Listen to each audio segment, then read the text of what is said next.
Principal, Monsieur le député de Louis-Hébert. Monsieur le Président, le ministre des Transports n'en démord pas sur toutes les tribunes. Il déclare qu'il y aura une voie réservée sur Henri IV. Le ministre tient à son système de voies réservées, pure idéologie et entêtement, pour contribuer à la congestion de l'autoroute.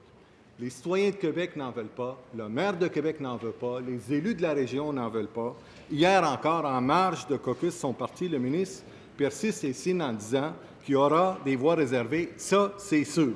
Et ce matin, à la radio, le ministre dit qu'il a une vue panoramique de son bureau de tous les axes routiers de Québec et que c'est lui qui décide parce que c'est lui qui paye, comme si c'était son propre argent. Monsieur le Président, est-ce que le ministre peut comprendre que le problème, ce n'est pas juste la voie réservée sur Henri IV, mais aussi que le ministre se prend pour Henri IV? Monsieur le ministre des Transports. Oui, Monsieur le Président, je suis heureux de saluer je pense que c'est le 4e porte-parole en matière de transport du côté de l'opposition. En une semaine, ou après la députée de la Violette, la députée de Lapinière, députée de Châteauguay, députée de Marguerite-Bourgeois hier, là, c'est le député de Louis-Hébert. Alors, du côté des porte-paroles en transport dans l'opposition, ça fait flip-flop aussi, Monsieur le Président. Alors, on essaie de suivre la logique et la cohérence en matière de transport du côté de l'opposition, parce que ce qui m'étonne dans la question du député, c'est qu'on a inauguré la semaine dernière l'autoroute Robert-Bourassa à Québec avec des voies réservées qui ont été planifiées par l'ancien gouvernement en concertation avec la Ville de Québec, avec le réseau des transports de la capitale, avec les cégeps, avec l'université, parce que ça donne des résultats, parce que les voies réservées pour le transport collectif, c'est les voies de l'avenir pour le 21e siècle dans les grandes villes comme Québec. Alors, il est clair que nous allons faire ce passage pour les autres projets autoroutiers. Première complémentaire, M. le député de Louis-Hébert.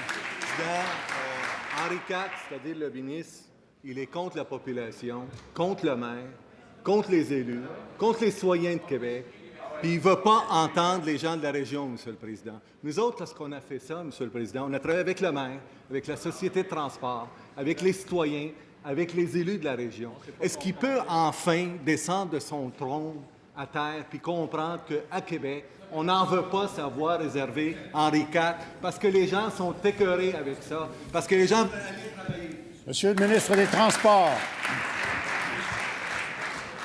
Monsieur le Président, j'invite le député de Louis-Hébert à aller écouter le discours du nouveau président, M. Normand, le nouveau président du réseau des transports de la capitale, qui est favorable aux voies réservées à Québec. Et c'est avec ces gens-là qu'on travaille également, puis avec la population qui réclame également, au même titre que tout le monde, des transports collectifs adéquats, fiables, qui favorisent la mobilité durable sur la Ville de Québec, dans la région de Québec.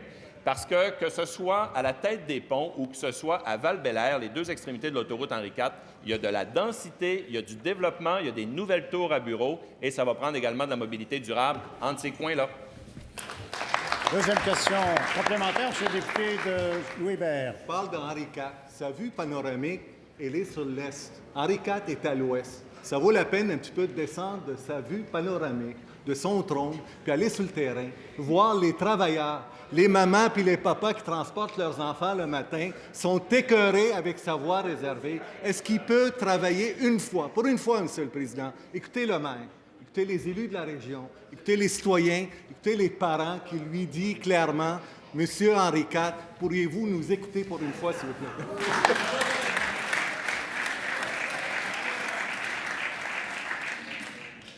Monsieur le ministre des Transports. Monsieur le ministre des Transports, puisqu'on est sur Henri IV, on ne sortira pas Ravaillac. Alors, Monsieur le ministre des Transports. Oui, Monsieur le Président, je travaille en concertation avec tout le monde, avec les acteurs du milieu. Je travaille avec le maire de Québec, je travaille avec le réseau des transports de la capitale et je travaille en écoutant les gens. Il n'est aucunement question de forcer quiconque à prendre le transport collectif au Québec, Monsieur le Président. Cependant, c'est un mode de transport efficace, durable, qui contribue à réduire nos gaz à effet de serre, qui permet également de sauver de la congestion routière, et c'est la voie du 21e siècle. On va vers ça.